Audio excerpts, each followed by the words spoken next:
во принцип станува збор за процес кој што е познат и во земјите во регионот, посебно во Албанија, и има и одредени европски искуства на кои што ние се темелиме. И да, ако сакаме да зборуваме отворено, ќе подразбере проветрување на редовите во Министерството, затоа што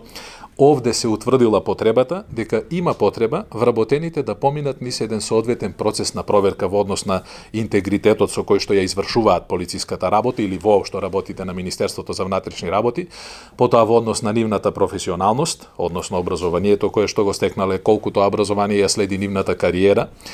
и се разбира нивната имотна состојба. Затоа што како државни службеници имаат ограничени приходи и ќе се провери во соработка со другите државни институции која е имотната состојба на полициските службеници, дали таа е сразмерна со примањата кои што ги имаат во Министерството за внатрешни работи. Ги собравме најдобрите искуства и од Албанија, ќе ја потенцирам повторно, но и од Велика Британија, и добивме одредени сознанија за спроведувањето на ветингот во Соединетите Американски држави, меѓутоа рано е да дискутираме точно прецизно во која насока ќе се спроведуваат проверките. Дали ќе има комисија, дали тоа ќе биде една комисија или ќе биде составена од или ќе бидат неколку подкомисии, се уште е рано. Групата која што сега ќе започне со своите активности ќе има за цел да подготви предлог закон за спроведување на проверка за вработените во Министерството за внатрешни работи и да подготви акциски план со конкретни датуми до кога одредени активности би се спроведувале. Во тој процес зависиме многу од институциите во државата, посебно во делот за проверка на имотната состојба. Во овој момент единствената институција која што се занимава со проверка на имотната состојба е Државната комисија за спречување на корупцијата, која што ја проверува имотната состојба на избраните и именувани функционери. И сега ќе имаме ситуација во која што сите вработени во Министерството за внатрешни работи, буквално сите, во ова подразбира и оние кои што се на раководни позиции, политички раководни позиции, а не се вработени во Министерството за внатрешни работи, министерот за внатрешни работи, заменик министерот, потоа директорот на Бирото за јавна безбедност, државниот секретар, заменик директорот и така натаму, буквално сите ќе поминат низ процес на проверка. Институциите се уште немаат систем електронски кој што ќе им помогне за брза, едноставна и квалитетна размена на податоците. Затоа сме во фаза на разговори и договарање да со Државната комисија за спречување на корупцијата се овозможи простор на нивниот иден електронски систем да се приклучи, односно да се поврзе и Министерството за внатрешни работи, за да можеме барем тој дел на проверките да го правиме квалитетно и навремено. Ветингот всушност представува еден процес на проверка на полициските службеници, односно и сите вработени во Министерството за внатрешни работи, кој што ќе треба да го утврди нивниот личен и професионален интегритет, односно истиот треба да се одвива во повеќе насоки и да доведе како резултат едно своевидно прочистување, да кажеме, на полицијата од лица кои што ги немаат потребните квалификации, биле подложни на корупција во минатото или пак имаат контакти со криминалци и криминални организирани групи. Така што во моментот немаме доволно јавно достапни информации во однос на тоа како е замислена методологијата, односно начинот како ќе се спроведува. Меѓутоа ќе биде потребно да се изготви еден закон за ветинг кој што прецизно ќе утврди кои се критериумите врз кои што ќе се одвива ветингот, кои ќе бидат лицата кои ќе бидат инволвирани во овој процес, односно комисијата која што ќе ги врши тие проверки, како и динамиката на процесот. Меѓутоа во секој случај многу важно да ги опфати тие три елементи, значи како прво оценка на имотната состојба на вработените пред да стапат на должност во МВР и после тоа, односно дали нивната позиција возможила некој невообичаено да се збогати. Понатаму, дали имаат контакти со безбедносни интересни лица, односно тоа е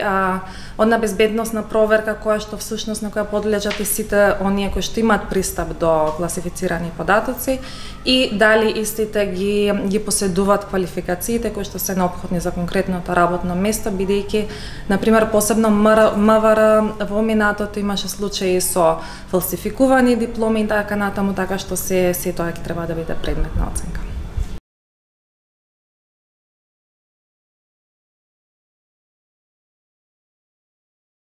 Во моментот го правиме тоа, во моментот испитуваме каква е сегашната состојба во Министерството, за да можеме да процениме во која насока и до кое ниво можеме да одиме со проверките за сите три основи. Тоа е важно да знаат граѓаните дека ги утврдивме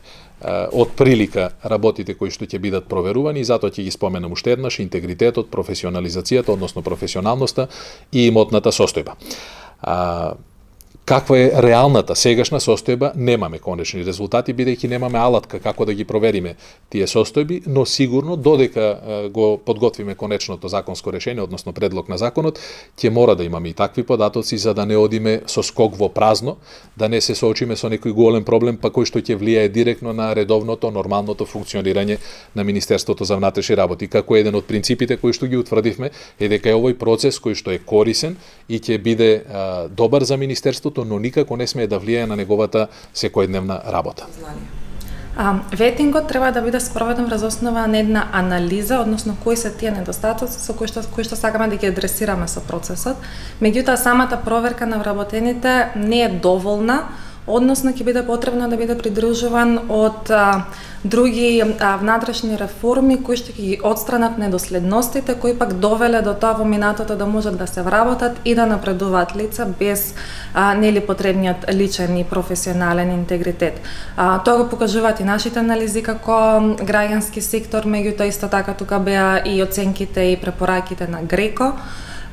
Би издвоила како еден од клучните проблеми кои што јас го гледам е немањето на соодветни политики, процедури пред се за дефинирање на конфликтот на интерес во полицијата, а не па и негово нели превенирање и спречување, бидејќи кога немате нели точно утврдено што она што представува конфликт на интерес, дали одреден полициски службеник може или не може, каков тип на работа може да извршува надвор од работното време и така натаму, постои ризик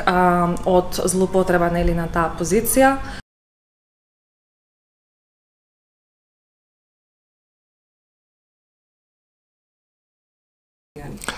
Работната група која што го подготви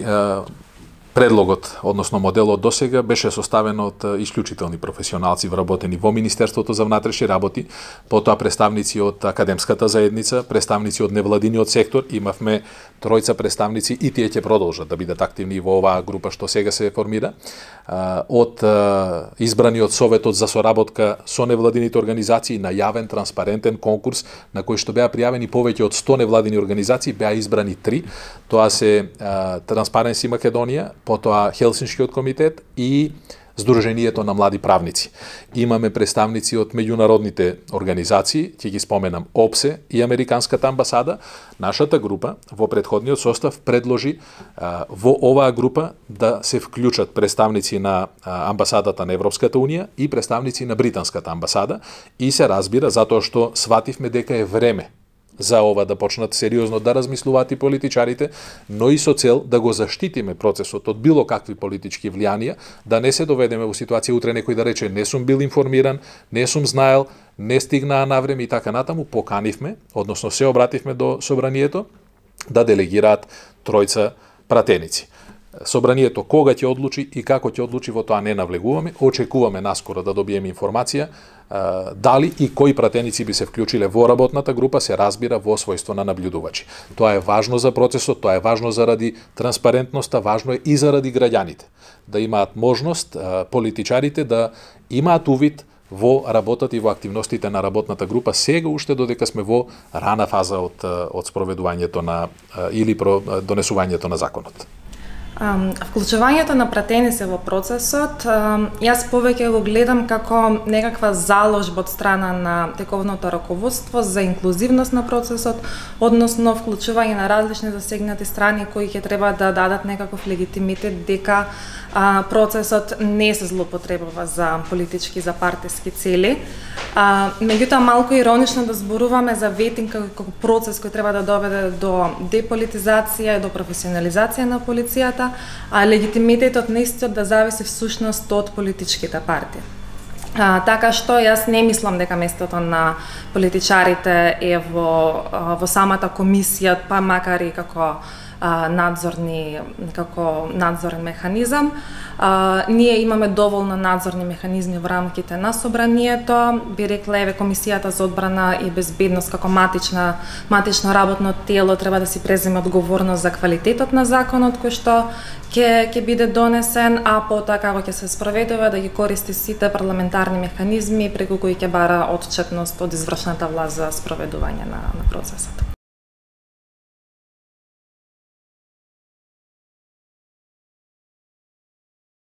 Видете, сега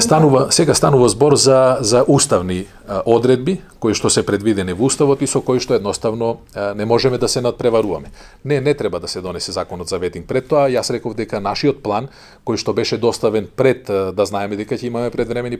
парламентарни избори, предвидуваше некаде на почетокот на април да заврши нашата процедура за предлагање на законот. Меѓутоа, бидејќи уставните рокови се прилично јасни кога станува збор за вонредни парламентарни избори, а тие се веќе закажани, собранието во тој период нема да работи и нема да носи закони, ова ќе остане прашање кое што ќе го решава наредната влада. Меѓутоа, јас воопшто не сум загрижен за тоа. Наша работа и обврска од владата е да го подготвиме процесот. Кој ќе го спроведува процесот, на кој начин сето тоа ќе се прави, останува да видиме понатаму. Во овој момент и во оваа фаза нам не ни е потребна политичка поддршка, ниту било какво мешање на политичарите. Едноставно, станува збор за многу јасен и професионален процес кој што има за цел да му помогне на Министерството за внатрешни работи да ги професионализира своите редови.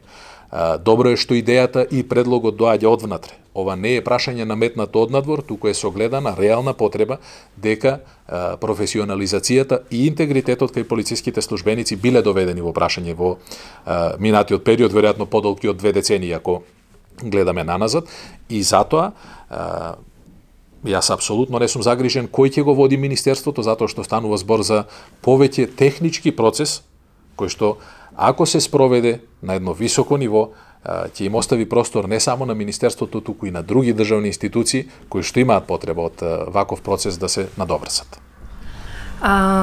Предвремените избори и тоа како ќе влијаат врз тековните реформи, посебно пак врз ветингот како процес кој што е на самиот почеток. Така што мислам дека не е реално да се очекува дека како прво ќе се донесе закон за ветинг пред распуштањето на собранието, а дури полошо би било да се донесе закон во некоја избрзана постапка, без доволен период за јавна расправа, без некој општествен консензус во однос на тоа како треба да изгледа тој процес. Така што моја проценка е дека ќе треба да почекаме после изборите овој процес да продолжи. Освен тоа, за време на техничката влада ќе имаме промени во највисокото политичко раководство, односно предвиден е технички министар за внатрешни работи кој ќе дојде од страна на опозицијата. Така што ако се има предвид дека целта на техничката влада е превенција на злоупотреба на овие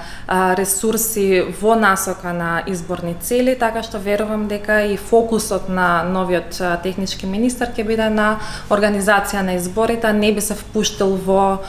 некакви реформски процеси во самата институција. Од друга страна, пак и со оглед на тоа дека ветингот како проект е под, да кажем, еден од клучните носечки проекти во реформите, заради кои стои тековниот министар за внатрешни работи,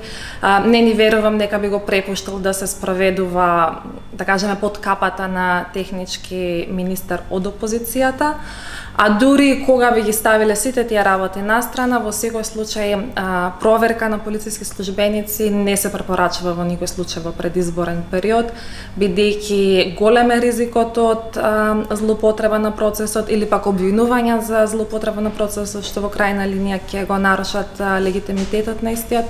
Меѓутоа, исто така и лицата кои што први ќе бидат подложни на тие проверки можат да го доживеат како некој своевиден политички притисок.